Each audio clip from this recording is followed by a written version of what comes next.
Setelah sekian lama hanya berbaring di rumah, penyandang obesitas 190 kg, Nur Sifa Sukmawati, akhirnya kini mulai menjalani perawatan di rumah sakit di Kota Pelaihari, Kabupaten Tanah Laut, Kalimantan Selatan.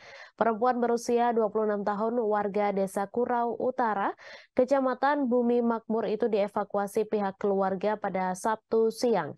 Kemarin, proses evakuasinya tak gampang karena rumah yang dihuni berada di belakang rumah warga lainnya dengan akses masuk yang cukup sulit.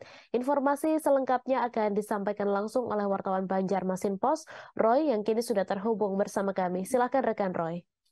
Baik, terima kasih rekan Maya. Dapat saya informasikan bahwa penyandang obesitas dari Kabupaten Tanah Laut, persisnya warga Desa Kura Utara, Kecamatan Bumi Makmur, pada Sabtu kemarin sekitar pukul 10 waktu Indonesia Tengah telah dievakuasi ke Rumah Sakit Umum Daerah Haji Boyasin di Kota Pelihari, berjarak puluhan kilometer dari rumah penyandang obesitas. Pantauan kemarin di lokasi bahwa memang untuk evakuasi itu cukup sulit juga karena kebetulan rumah dari ibunda penyandang obesitas ini terletak di bagian belakang rumah tetangga, berjarak sekitar 30 meter dari jalan poros di desa setempat.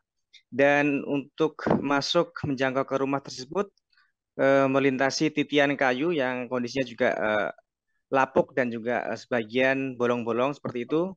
Kemudian dari pihak keluarga kemarin sekitar ada 5 orang dan juga ada dari relawan berusaha untuk mengeluarkan dari rumah, dan kondisi rumah penyandang obesitas itu pun juga papan lantainya juga sebagian keropos karena termasuk dari warga kurang mampu atau miskin di Kecamatan Bumi Makmur.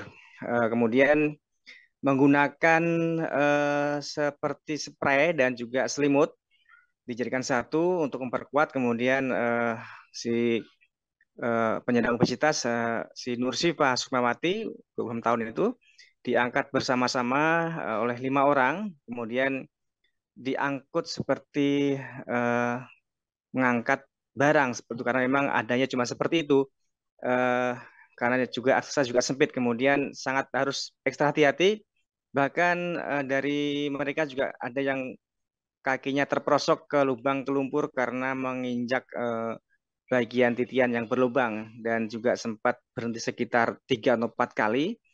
Dan juga ketika hampir mendekati muara dari gang itu juga sempat mengalami kesulitan karena ada tiang yang berdiri di tengah gang seperti itu, sehingga harus eh, dilewatkan secara hati-hati dan kemudian dimasukkan ke mobil minibus jenis Kalia seperti itu ya. Kemarin sempat hendak dimasukkan ke bagian tengah, baris tengah dari mobil tersebut, tapi tidak memungkinkan. Ternyata kemudian dibuka bagasi dan baris kursi bagian belakang dilipat, sehingga kemudian barulah si Sukma ini dapat dimasukkan ke dalam mobil tersebut dan kemudian dibawa ke Rumah Sakit Umum Daerah Haji Boyasin di Kota Pelihari untuk dilakukan perawatan dalam upaya untuk menurunkan berat badannya, karena saat ini diperkirakan mencapai 190 kg dan mungkin bahkan lebih.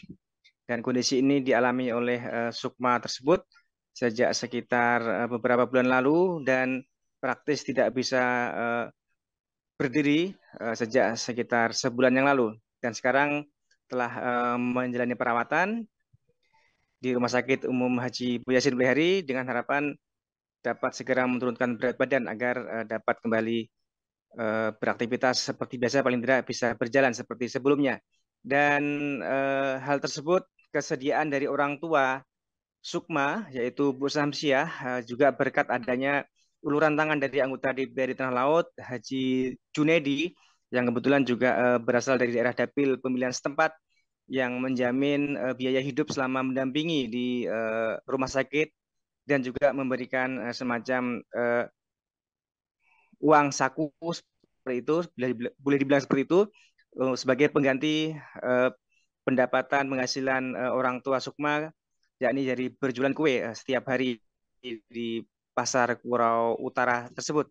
Sehingga kemudian orang tua Sukma bersedia, karena sebelumnya hal tersebut yang menjadi kebingungan karena sehari-hari juga harus mencari nafkah dengan berjualan kue. Sehingga katakanlah misal kemudian harus menunggui dan tentu akan kehilangan sumber mata pencaharian. Nah, setelah adanya jaminan itu, maka kemudian dari pihak orang tua tersebut yang juga single parent selama 20 tahun kurang lebih seperti itu, kemudian bersedia dan sampai hari ini masih mendampingi putri sulungnya tersebut. Demikian rekan Mei. Terima kasih rekan Roy atas laporan Anda. Selamat bertugas kembali. Terima kasih sudah nonton. Jangan lupa like, subscribe, dan share ya.